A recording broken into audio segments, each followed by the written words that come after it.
12시 많은 참여 바랍니다.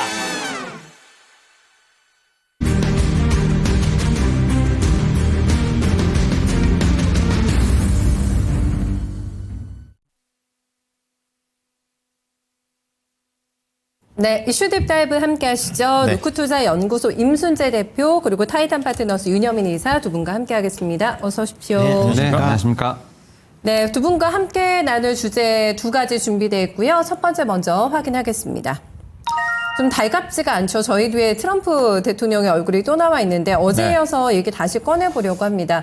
어제와 오늘의 분위기가 사뭇 다르잖아요. 그렇죠. 하루 만에 1심 관세무효 판결이 뒤집혔습니다. 결국에는 일시복원 결정이 나왔는데 지금 백악관에서는 이거 사법 쿠데타다 얘기하면서 강하게 반발하고 있고요.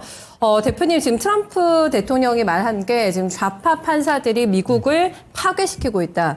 관세무효는 대법원이 무조건 뒤집을 것이다 이렇게 얘기하고 있는데 오히려 지금 노이즈가 커지고 있는 것 같은 상황인 것 같아가지고 조금 정신이 없거든요. 좀 정리 좀 해주세요. 그렇죠. 뭐 어제 같은 경우는 이제 미국 이제 연방 국제통상법원에서 일단 관세 정책에 대해서 이제 중지 판결이 나왔고, 그 지난 밤에 또 이제 항소법원, 그러니까 백악관에서 이제 항소법원에 이제 제소를 했는데 여기서는 또 일단 최종 판결이 나올 때까지 일단 관세 중지를 이제 금지시키는, 그러니까 관세를 계속 부과할 수 있게끔 그렇게 이제 허가를 받았다라고 보시면 될 것 같습니다. 뭐 이번에 항소 관련된 항소법원에서 얘기는 나왔지만 이제 최종적으로 나오는 건 이제 미국 연방 대법원까지 올라갈 걸로 그렇게 예상이 되고 있고요.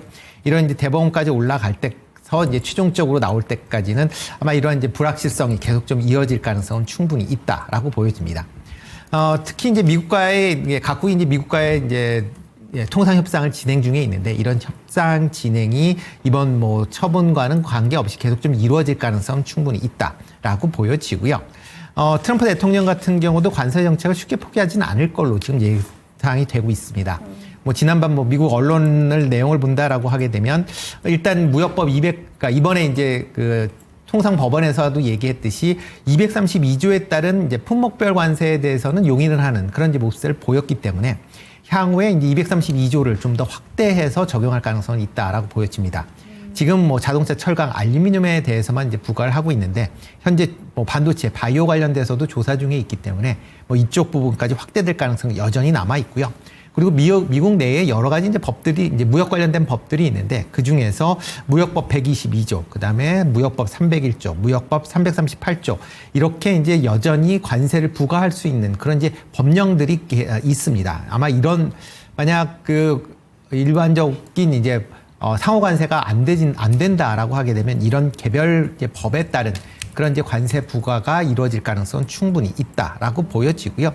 그렇다라고 하게 되면 트럼프 행정부의 관세 정책이 뭐 일단락되는 게 아니라 이게 뭐 다른 방향으로 또 튈 수가 있기 때문에 그런 점을 감안하면 아직까지 불확실성은 좀 더 지속되고 있다라고 보시는 게 맞지 않나 싶습니다. 네, 그러니까 더 복잡해진 거네요. 트럼프 관세 그렇죠. 방정식이. 네. 그렇죠. 네, 우리나라에는 유불리를 조금 따져봐야 될 것 같은데 어떻게 전개될까요? 네, 일단은 뭐 지금 뭐 한미 간에 이제 통상 협상이 진행되고 있죠. 뭐 이런 통상 협상에 따라서 관련된 이제 협상이 어떻게 진행되는지를 좀 같이 보셔야 될 걸로 보여지고요. 네. 특히 뭐 이번에 이제 상호 관세 관련된 부분이 없어진다라고 해도 과거 보면 이제 슈퍼 301조라는 이제 그런 이제 제도가 있었기 때문에 우리나라도 89년도에 해당돼서 조사를 받았던 전례가 있습니다. 그러니까 네. 그런 걸 감안하면 언제든지 다시 이제 부활될 가능성은 있다.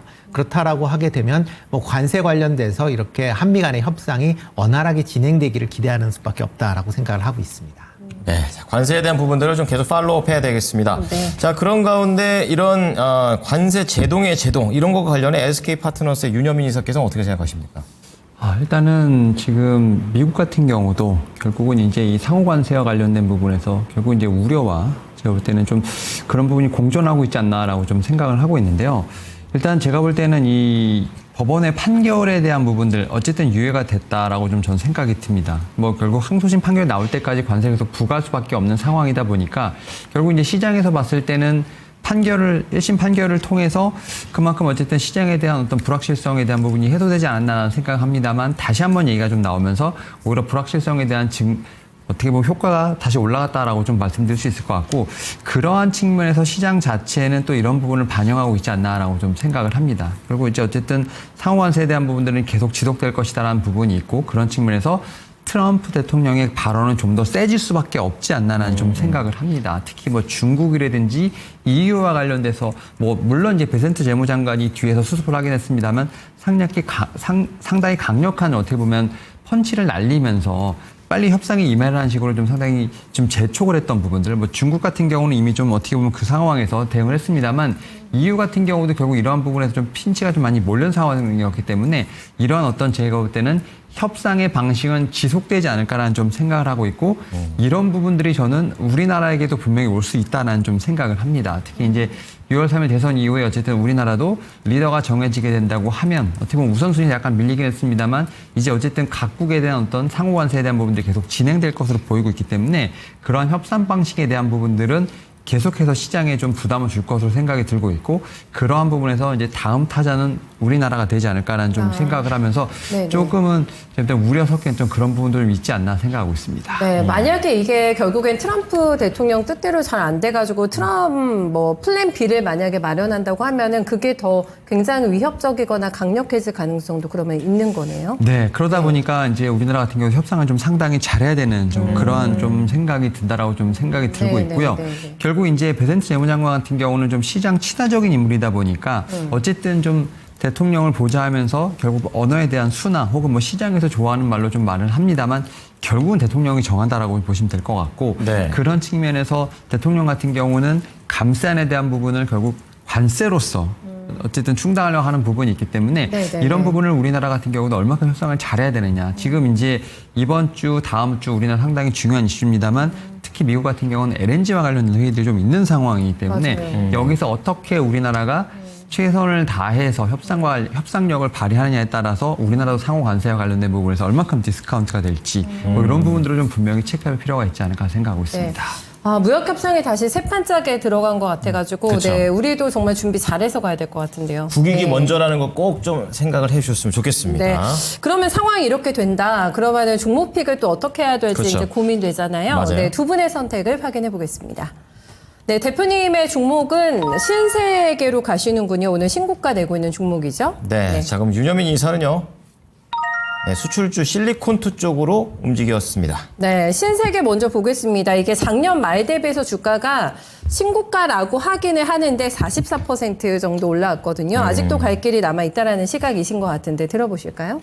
네, 뭐 대표적으로 이제 미국 관세 관련돼서 지금 뭐 된다 안 된다 말이 많고 있기 때문에 일단 뭐 수출주보다는 이제 내수 관련된 종목들에 조금 더 관심을 가지셔야 되지 않을까라는 생각을 해보고 있습니다. 이런 뭐 내수 관련주의 대표적인 기업들이 이제 유통 관련된 기업이고요. 뭐 그 중에 뭐 신세계도 대표 종목이다라고 보시면 될 것 같습니다. 이런 이제 관세뿐만 아니라 이제 새롭게 대선 이후에 새로운 이제 정부가 꾸려진다라고 하게 되면 경제 활성화 정책이 나올 수밖에 없는 그런 상황입니다. 특히 지금 뭐 주력 정당인 이제 1번, 2번 모두 후보가 지금 집권을 하게 되면 이제 대규모 추경을 실시하겠다라고 지금 밝힌 그런 상황입니다. 이렇게 적극적인 이제 재정 정책을 통한다라고 하게 되면 내수 경기가 그만큼 살아날 가능성은 충분히 있다라고 보여지고요. 뭐 전일 한국은행에서 금리 인하를 밝혔지만 추가적으로 금리 인하를 할 가능성도 있다라는 걸 열어놓은 그런 상황입니다. 그렇다라고 하게 되면 내수 측면에서 보면 뭐 상당히 좀 긍정적으로 영향을 미칠 수 있다라고 보여집니다. 신세계가 뭐 1분기에는 실적이 다소 좀 부진했습니다. 뭐 일단 패션 부분의 매출이 감소를 했고 매장 리모델링 등이 진행이 되면서 이런 이제 상황이 지속이 됐는데요. 그렇지만 이제 하반기 이후에 이런 리모델링 부분이 어느 정도 이제 안착이 되고 그다음에 소비가 활성화된다라고 하게 되면 그만큼 실적이 개선될 가능성은 충분히 있다라고 보여지고요. 특히 이제 하반기에 중국 단체 관광객에 대한 무비자 입국에 관련된 얘기들이 계속 나오고 있습니다. 네, 그렇게 되면 이제 신세계가 면세점도 갖고 있기 때문에 이런 면세점에 대한 매출 확대 기대감도 같이 볼 수 있지 않을까라는 생각을 해보고 있습니다. 뭐 기관이 지금 4월 24일 이후에 지금 계속 연속, 그러니까 하루도 거르지 않고 지금 순매수를 계속 이어가고 있는 그런 상황이다라고 보시면 되는데요. 총 36만 주 정도 매수를 했고 연기금도 같은 기간 동안 18만 주 정도를 매수할 만큼 그만큼 이제 기관 쪽에서 관심을 갖고 지금 보고 있다라고 보시면 될 것 같습니다. 네. 여기에서 이제 외국인 매수까지 가세가 되면은 주가가 조금 더 힘있게 올라갈 수가 있겠구나라는 그쵸. 생각이 들고 정말 오랜만에 면세점 모멘텀까지 함께 얘기해 주시니까 사실 너무나 못 갔었던 주식이잖아요. 신세계 위쪽으로 방향 얼마나 보실까요? 일단 뭐 지금 신고가 영역이다라고 얘기는 하고 있지만 뭐 지금 상황으로 보면 20만 원대까지는 뭐 올라갈 수 있지 않을까라는 생각을 해보고 있습니다. 다만 이제 뭐 경기에 대한 여러 가지 기대감은 있지만 최근에 올라간 그런 이제 상승 폭이 있기 때문에 뭐 아주 뭐 큰 수익률보다는 적당하게 10% 정도의 수익률을 생각을 하시고 접근해 보시는 게 어떨까 싶습니다. 네, 안정적으로 일단 10%만 노려보자 얘기해 주셨네요. 네, 자 의견은 비슷했었지만 종목 픽은 완전히 달라진 상황입니다. 네. 자 내수를 저희는 수출로 봤습니다. 윤여민 이사는요? 네, 뭐 실리콘투 같은 경우는 뭐 화장품의 대표적인 제가 볼 때는 뭐 수출주라고 말씀드릴 수 있을 것 같고 특히 이 회사 같은 경우는 이제 유통을 한다고 보시면 될 것 같은데 실적이 정말 드라마티컬하게 오르고 있고 특히 이제 미국 향보다는 좀 유럽 향에서의 어떤 제가 볼 때는 매출 실적이 좀 두드러지고 있는 상황이기 때문에 미국 향에 대한 부분을 살짝 좀 비켜갈 수도 있는 부분도 있지 않을까라는 좀 생각도 하고 있는데요. 특히 이 회사 같은 경우 지금 2021년부터 작년까지 어떤 실적을 좀 비교해 봤을 때 정말 드라마티컬하게 커졌다라고 좀 말씀드릴 수 있을 것 같고 특히 뭐 영업이익 같은 경우가 뭐 1,400% 이상 좀 증가했다는 부분들 정말 제가 볼 때는 인상적이라고 말씀드릴 수 있을 것 같습니다. 올해 같은 경우도 뭐 지금 이제 좀 실적에 대한 부분들을 좀 설정을 했는데 특히 올해 매출 목표가 1조 원, 영업이익 1,800 정도를 좀 예상하고 있는 상황이기 때문에 저는 이러한 측면에서 좀 올해 성장세도 좀 상당히 크지 않을까라는 좀 생각을 하고 있고 여기에 더해서 앞에서 말씀드렸던 것처럼 유럽에 대한 어떤 매출도 비중도 상당히 올라가고 있다고 말씀드릴 수 있을 것 같습니다. 특히 이제 유럽 같은 경우는 뭐 아마존 같은 이커머스 쪽에 대한 어떤 좀 침투율이 낮은 상황이기 때문에 그러한 부분을 제가 볼 때 실리콘투가 좀 메우고 있지 않나라고 좀 생각을 하고 있고요.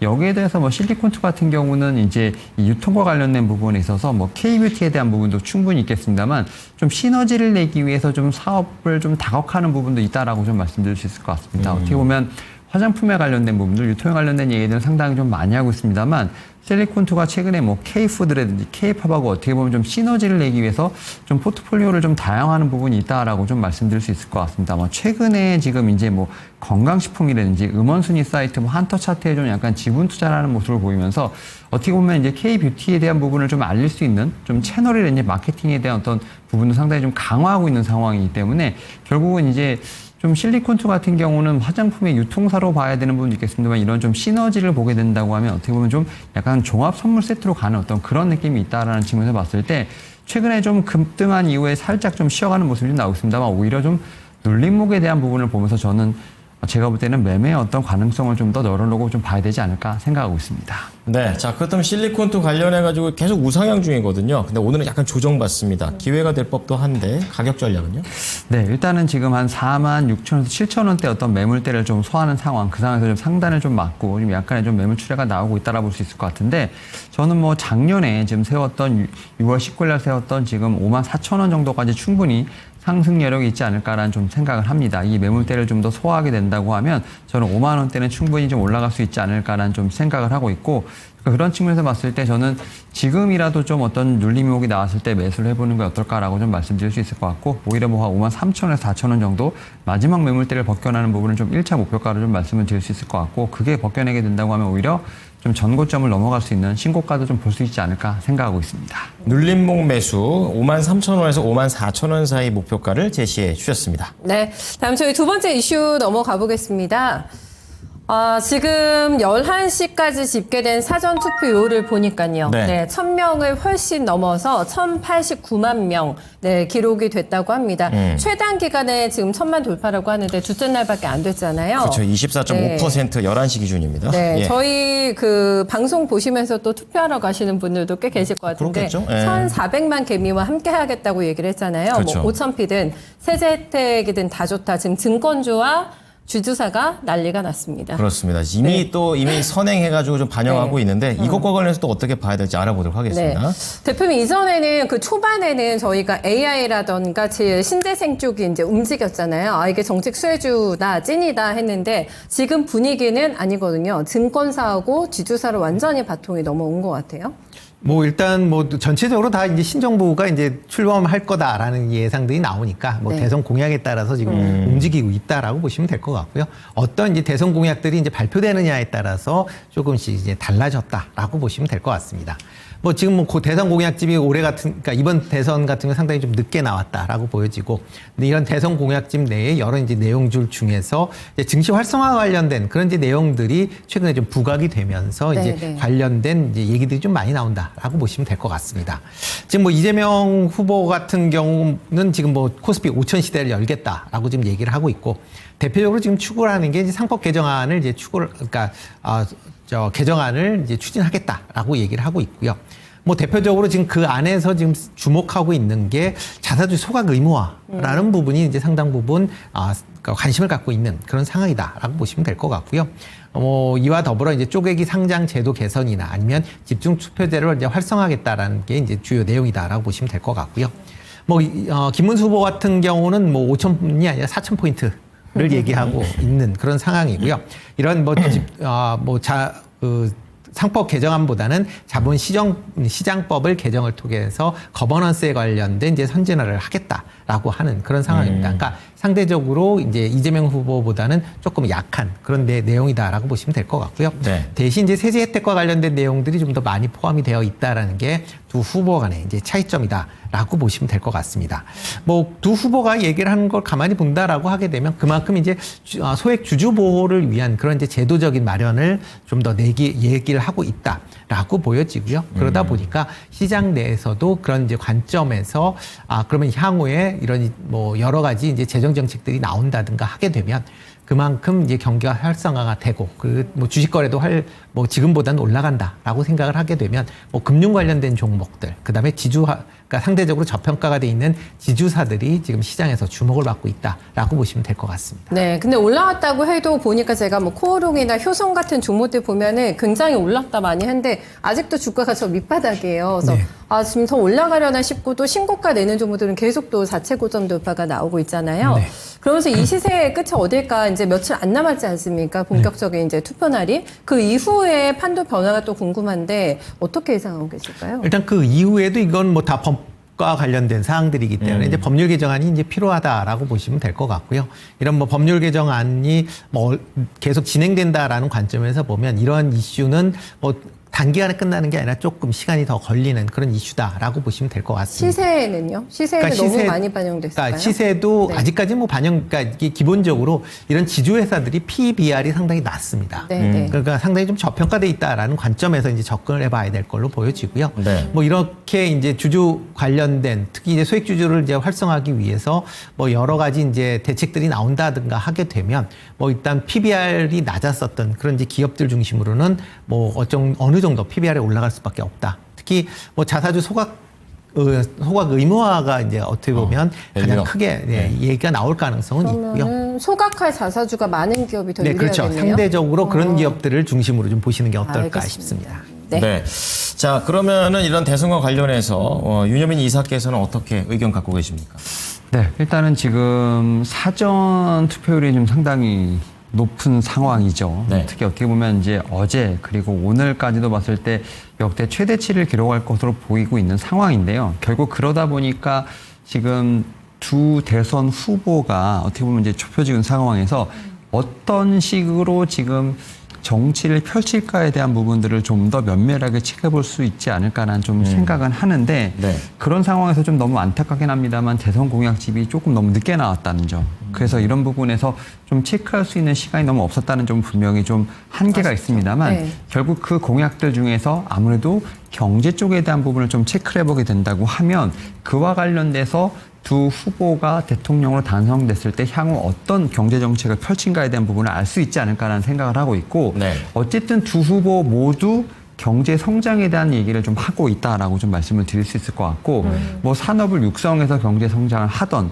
혹은 이제 규제와 관련된 부분을 좀 철폐를 해서 성장을 하던 간에 그 어쨌든 경제 성장에 대한 부분을 두 후보가 얘기를 하고 있고 그 가운데 핵심이 되는 건 결국 AI가 되지 않을까라는 좀 생각을 합니다. 그런 측면에서 봤을 때 지금 어떻게 보면 정치과 관련된 부분들, 인물과 관련된 부분에서 분명히 순환매가 돌고 있습니다만 결국 이제 그쪽으로 수렴하는 것은 결국 AI와 관련된 특히 우리나라 쪽은 반도체 쪽이 아닐까라는 좀 생각을 하면서 결국 이제 이런 지주사부터 시작해서 상당히 증권사 많은 지금 종목들, 섹터들이 움직이고 있습니다만 뭐 물론 이제 종목 자체들이 다 낮은 어떤 PBR에서 움직이고 있습니다만 저는 결국 수렴하는 것이 산업죠. 결국 그런 측면에서 볼 때 거대 트렌드는 AI 트렌드가 되지 않을까라는 좀 생각을 하면서 대부분의 종목들이 지금 다 움직였다 하더라도 다 바닥에 있는 종목들이 많은 상황이기 네. 때문에 그 상황에서 저는 분명히 옥석 가리기는 분명히 필요하다. 다만 이제 따라가는 것보다는 오히려 지금 좀 주목을 받고 있지 못하고 있습니다만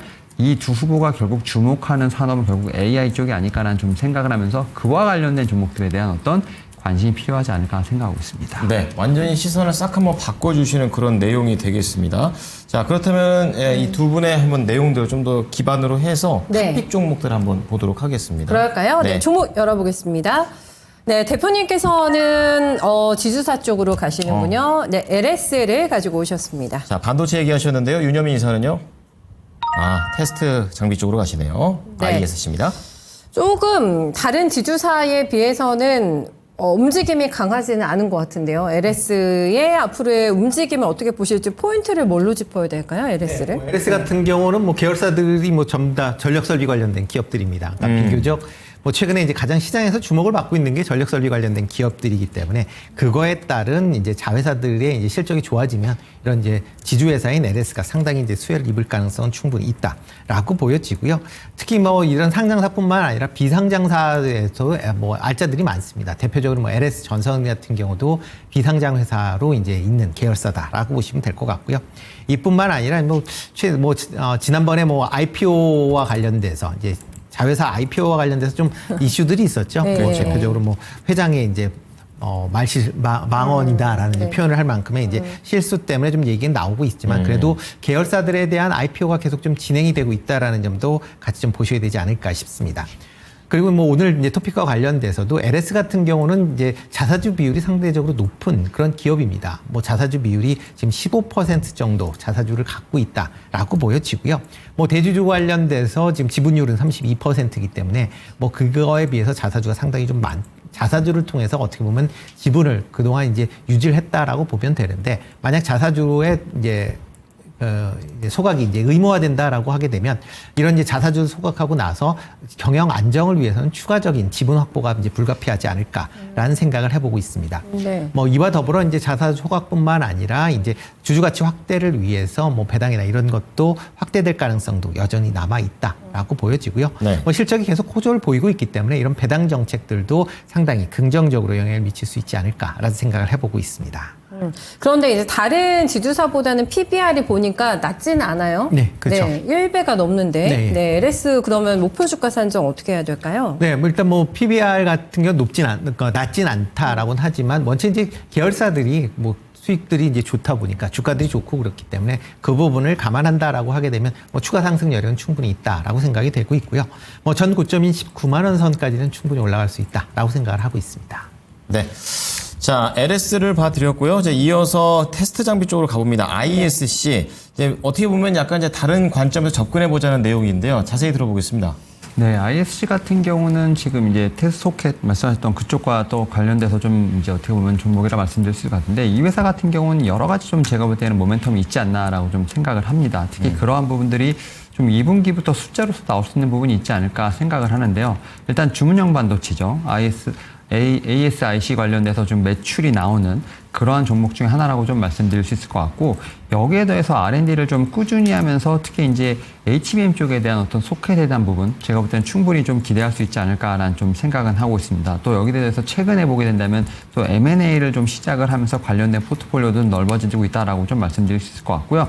또 최근에 보게 되면 이제 유리기판 관련된 쪽에서 좀 키워드가 돌고 있는 상황인데 유리기판 관련된 테스트 소켓에 대한 어떤 양산 테스트도 좀 마무리된 상태이기 때문에 하반기의 공급에 대한 부분도 좀 전망이 된다라고 좀 말씀드릴 수 있을 것 같습니다. 그런 측면에서 보게 된다고 하면 여러 가지 지금 매수 포인트가 좀 있다라고 좀 말씀드릴 수 있을 것 같은데 그럼에도 불구하고 거의 주가 자체는 움직이지 않았다. 거의 바닥권에서 머물리고 있는 상황이기 때문에 네. 충분히 이러한 부분에서 지금 상황을 모아갈 수 있는 자리가 아닐까라는 좀 생각은 하고 있습니다. 네.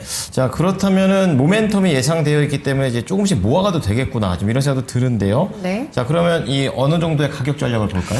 네, 일단은 지금 전고점 대비해서 거의 뭐 50% 이상의 좀 조정을 받은 상황이기 때문에 말씀하셨던 것처럼 지금 자리에서도 충분히 좀 제가 볼 때는 매수가 가능하다 말씀드릴 수 있을 것 같고 좀 크게 보게 된다고 하면 8만 원 정도까지 좀 박스권이 있는 상황이기 때문에 지금 거의 박스권 하단이라고 좀 말씀드릴 수 있을 것 같고 한 7만 원에서 8만 원 정도 지금 1차 목표가로 좀 하면서 좀 박스권 트레이딩도 충분히 유효하지 않을까라는 좀 생각을 하고 있기 때문에 오히려 전 1차 목표가 7만 원 정도 한번 말씀을 좀 드려볼 수 있을 것 같습니다. 네, 다양한 모멘텀이 2분기부터 좀 예상이 되어 있고 매집 전략으로 우선은 1차적으로 7만 원 정도 보고 대응해 보셨으면 좋겠다라고 얘기를 해 주셨습니다. 자, 오늘도 두 분과 인사드리도록 하겠습니다. 오늘 말씀 감사합니다. 네, 주말 잘 보내십시오. 네, 시장이 저희가 얘기를 나누는 동안에 조금 불안해지긴 하네요. 네, 아, 그러네요. 2704선까지 밀리고 있고 코스닥이 음전환 나오네요. 네, 736포인트 기록하고 있습니다. 하지만 저희가 이번 주 굉장히 잘 즐겼잖아요. 그렇죠. 네, 이 정도의 좀 쉬어가면 저희가 용인해도 되지 않을까라는 생각을 하는데 앞으로의 시장이 어떻게 펼쳐질까가 궁금합니다. 저희 오늘 최병훈 전문가신데 네, 맞습니다. 폭등장이 올 거라고 예고를 해주시고 있거든요. 기대되는데요. 네, 그러면 이 장기 추세를 가져갈 종목이 많이 궁금하실 것 같습니다. 저희 최병훈 전문가님 잘 하시는 표현 있죠? 질러라. 질러라. 네. 근데 이게 무분별한 지르는 게 아니라 정말 방향성에 대한 확신이 있는 그렇죠. 쪽이라면은 네. 말씀하시는 거액 자산과 충분히 나도 될 수 있다라는 자신감 가져볼 수 있지 않을까 싶은데요. 이 부분과 관련해서 오늘도 얘기 나눠주신다고 하네요. 네, 바로 거인의 시선에서 만나보겠습니다.